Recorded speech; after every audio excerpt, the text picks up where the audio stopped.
Hyvää huomenta. Mä oon ensihoitaja Aku ja tänään pääsitte seuraamaan mun päivää ensihoidossa Varsinais-Suomen pelastuspalveluissa.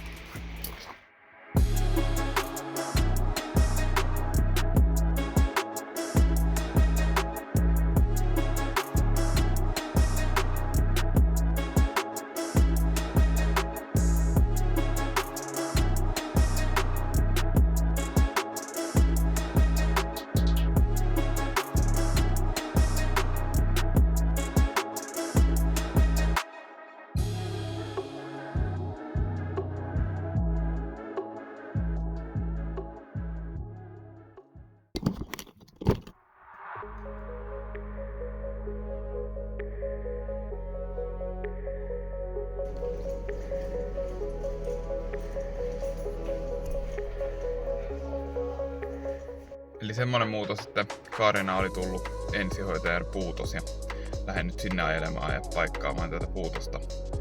Eli asemapaikan vaihto.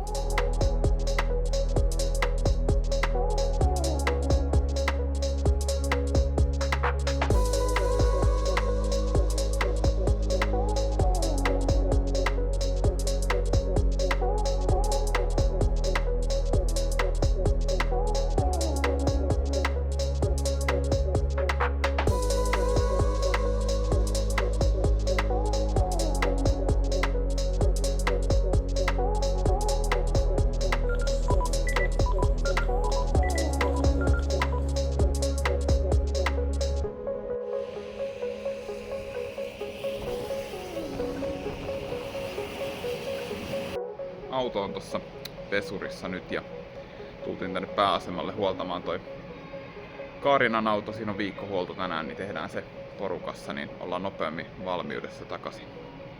Ja ehdittiinhän me ensimmäinen ensihoitotehtäväkin ajaa. Kyseessä oli selkäkipuinen potilas, joka ei sitten pärjännyt kipujensa kanssa kotona ja tarjottiin hänelle sitten kuljetus päivystykseen, koska hän ei pystynyt sinne muuten itse hakeutumaan, niin päädyttiin tällaiseen ratkaisuun tällä kertaa.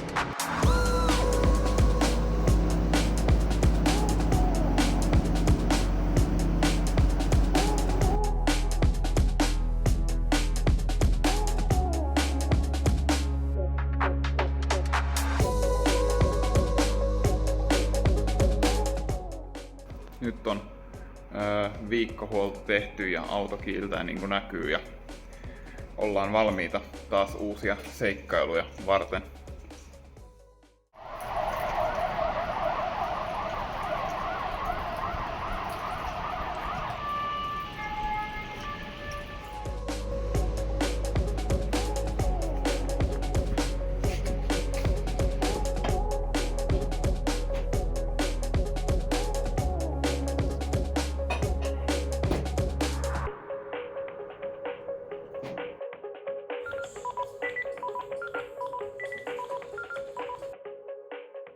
Joo, eli muutama ensihoitotehtävä ollaan ehditty ajaa.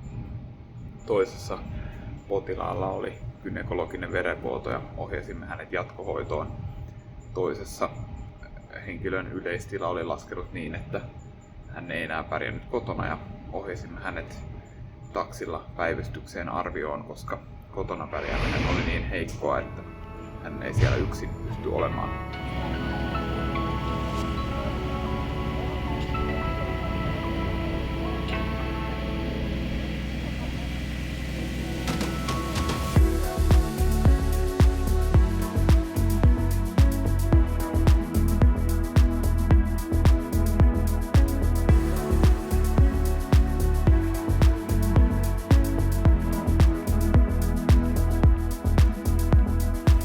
Huonolaatuinen kuva, kun on selfie-kamera, mutta täällä ollaan paljon välikorkeat 40 metriä. Täällä Kaarinan yläpuolella ja on kyllä kieltämättä tosi hienot näkymät ja makea tunnelma, kun luntakin on.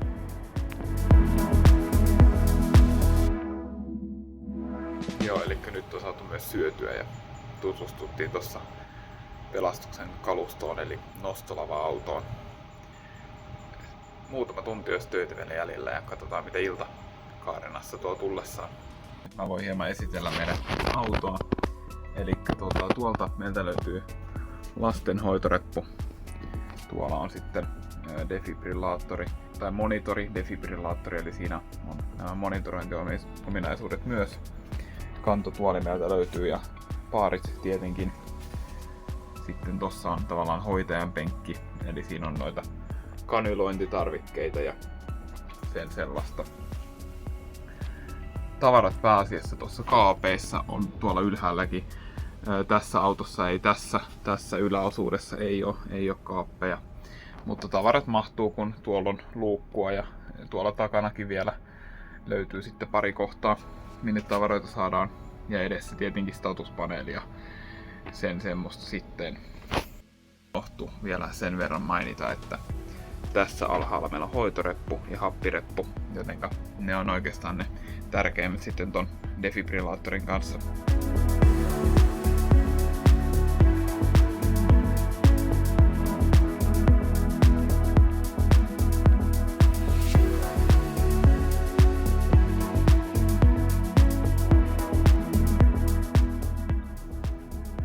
Defibrillaattorissa meillä on paperi loppu, tulosta on paperi loppu, niin mä vaihdan nyt sen uuden rullan tänne, niin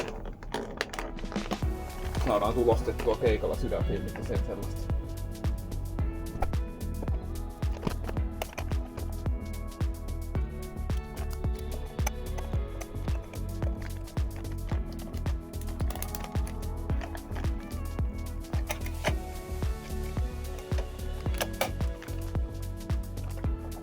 Sitten kun äsken otin ton täydennysrullan tuosta autosta, niin käyn hakemassa varastosta tietenkin uuden sitten tilalle.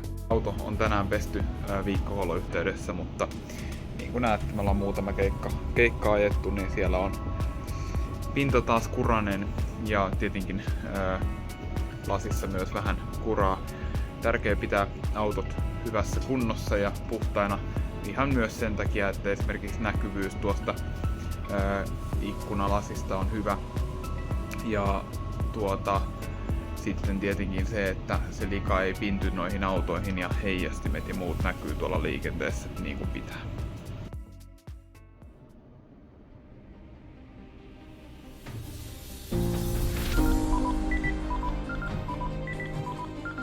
Hälytysilmoitus ensihoito Varsinais-Suomi 1218. Tehtävä 702 Bertta.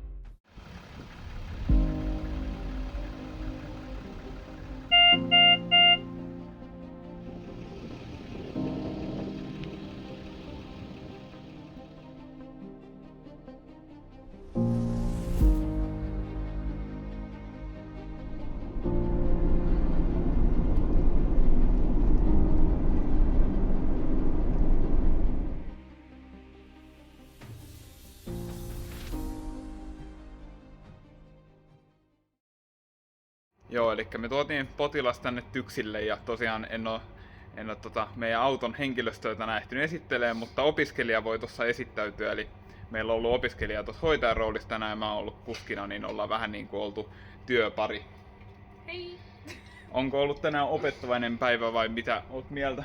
On ollut muutama keikka ja niistä on taas opittu paljon. Kyllä, meillä tuo kirjaamisjärjestelmä ei ole ehkä se kaikista helpoin, mutta hyvin on opiskelija pärjännyt ja ollaan kaikki potilaat hoidettu ammattitaitoisesti ja tästä on hyvä jatkaa asemalle pikkuhiljaa vuoronvaihtoon.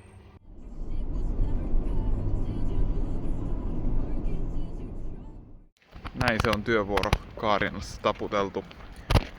Asema jää nyt seuraavien ensihoitajien huostaan ja huomenna sitten aamulla keskusasemalle taas vuoronvaihtoon. Mä lähden nyt ajelemaan tonne keskusasemalle palauttaa autoa ja sen jälkeen sitten kotiin. Viimeinen potilas tosiaan vietiin päivystykseen hoitoon. Hänellä oli jonkun tyyppinen tajuttomuuskohtaus, mutta oli jo vironnut kun paikalle päästiin ja mittauksissa ei ollut poikkeavaa, mutta tarkempiin tutkimuksiin, josko syy löytyy. Kiitos, että seurasit meikän päivää ensihoidossa ja ei muuta kuin mukavaa ja turvallista päivää kaikille.